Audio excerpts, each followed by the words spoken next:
ओम श्री परमात्मने नमः। यथार्थ गीता अध्याय 10 श्लोक 18 और 19।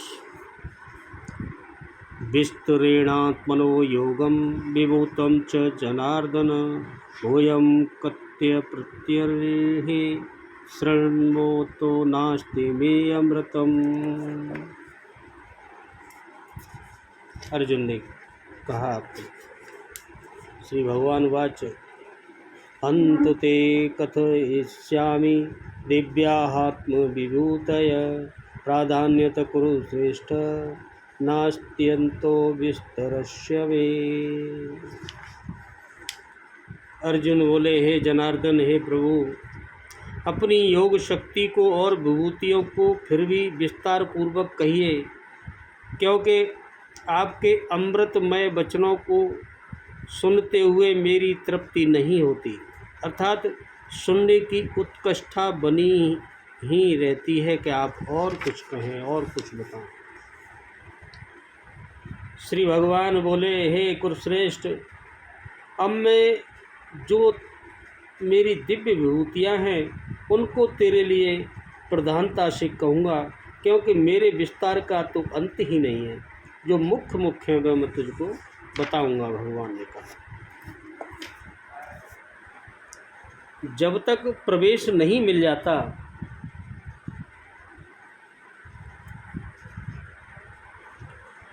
हे योगिन, श्री कृष्ण के योगी थे।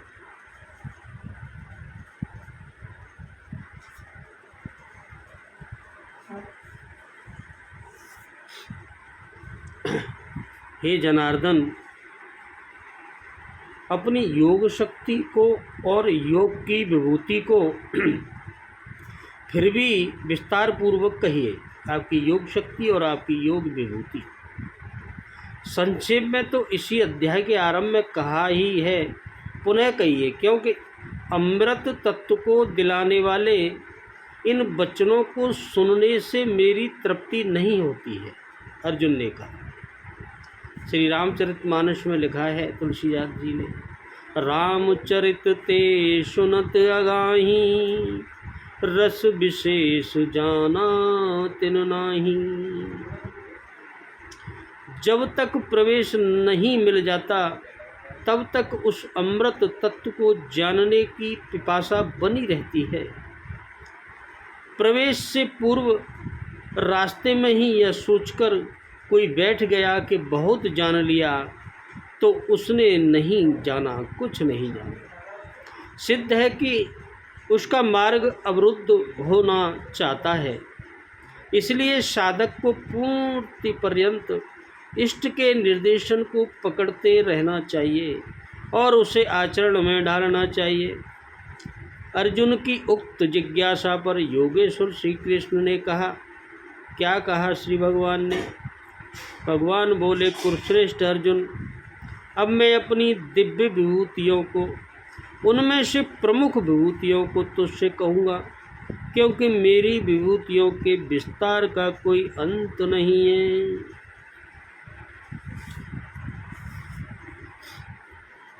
ये यहाँ जनार्दन संबोधन का क्या भाव है? सभी मनुष्य अपनी अपनी इच्छित वस्तुओं के लिए जिससे याचना करें उसे जनार्दन कहते हैं। यहाँ अर्जुन भगवान को जनार्दन नाम से पुकार कर यह भाव दिखलाते हैं कि आप उसे, सभी मनुष्य अपनी इष्ट वस्तुओं को चाहते हैं, सभी मनुष्य, और आप सबको सब कुछ देने में समर्थ हैं वह प्रभु। अतः मैं भी आपसे तो कुछ प्रार्थना करता हूँ, कृपा करके उसे भी पूर्ण कीजिए। अर्जुन बोला, योगिम और विभूतिम पद तथा उन दोनों को फिर से विस्तार पूर्वक कहने के लिए प्रार्थना करने का क्या भाव है? जिस अपनी ईश्वरीय शक्ति के द्वारा भगवान स्वयं इस जगत के प्रकट होकर अनेक रूप में विस्तृत होते हैं, उस शक्ति का नाम योग है, और उन विभिन्न रूपों के विस्तार का नाम विभूति है। इसी अध्याय के 7वें श्लोक में भगवान ने दोनों शब्दों का प्रयोग किया है। वहाँ इनका अर्थ विस्तार पूर्वक लिखा जा चुका है।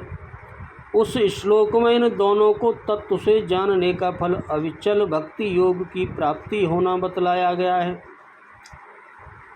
अतएव अर्जुन इन विभूतियों और योग दोनों का रहस्य भली बात जानने की इच्छा से बार बार विस्तार पूर्वक वर्णन करने के लिए भगवान से प्रार्थना कर रहे हैं।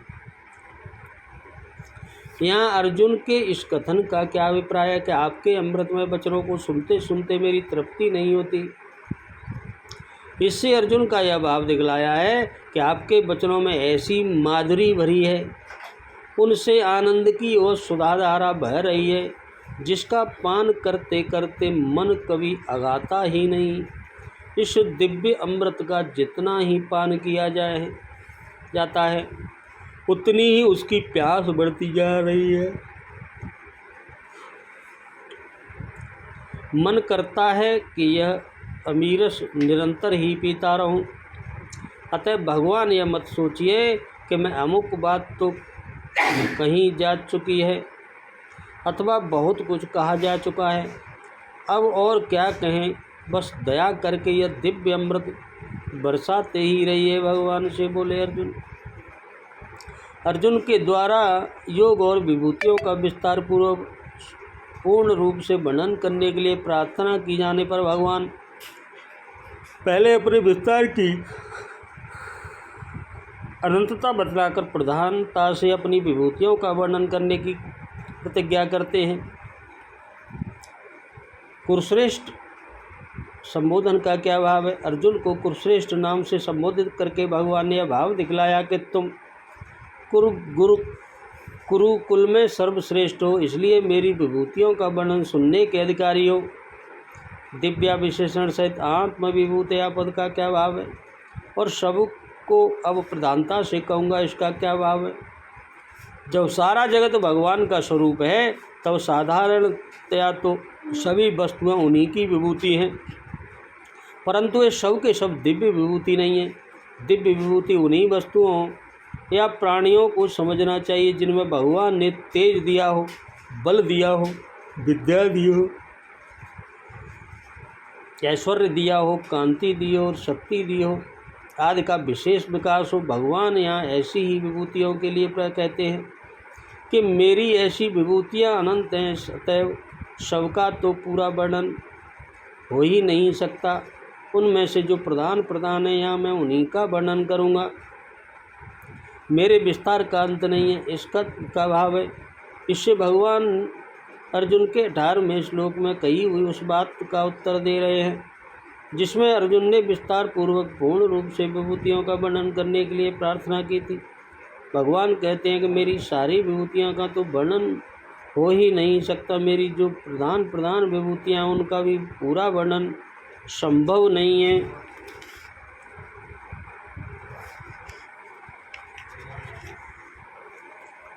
विश्व में अनंत पदार्थों, भावों और विभिन्न जातीय प्राणियों का विस्तार है।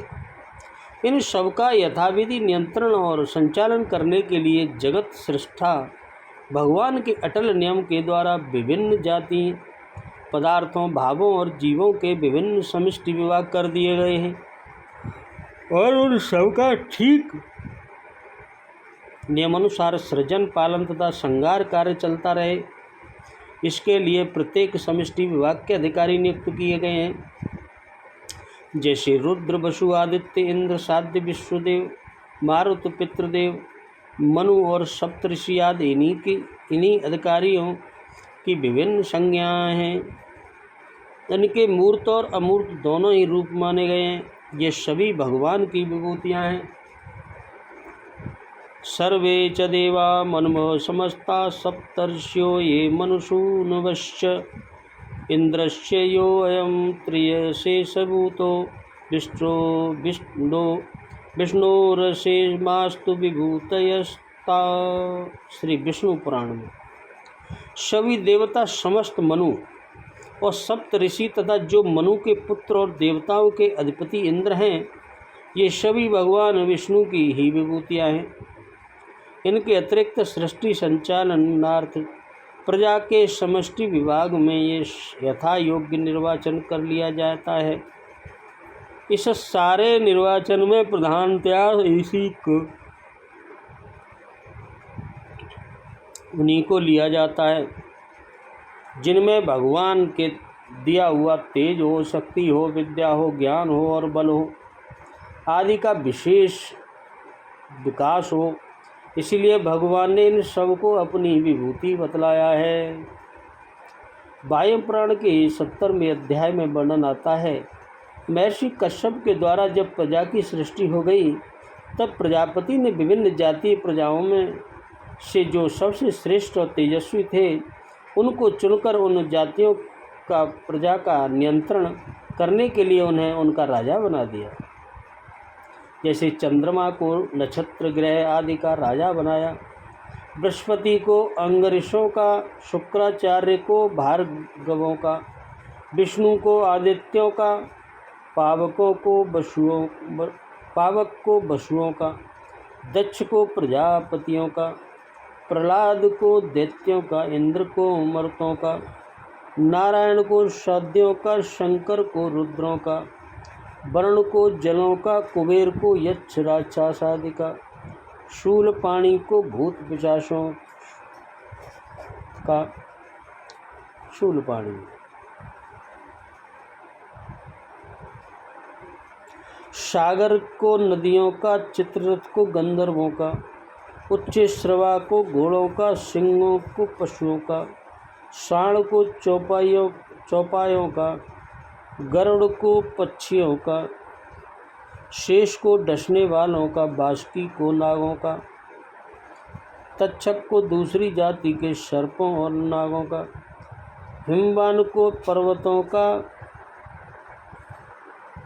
विप्रचित्त को दानवों का, वैश्वस्तों को पितरों का, पर्यजंत को सागर, नदी और मेघों का, कामदेव को अप्सराओं का, संवत्सर को कामदेव को अप्सराओं का, संवत्सर को ऋतुओं का, मासादि का सुधामाओं को, पूर्वा का केतुमान को, पश्चिमा का वैश्वमनु को,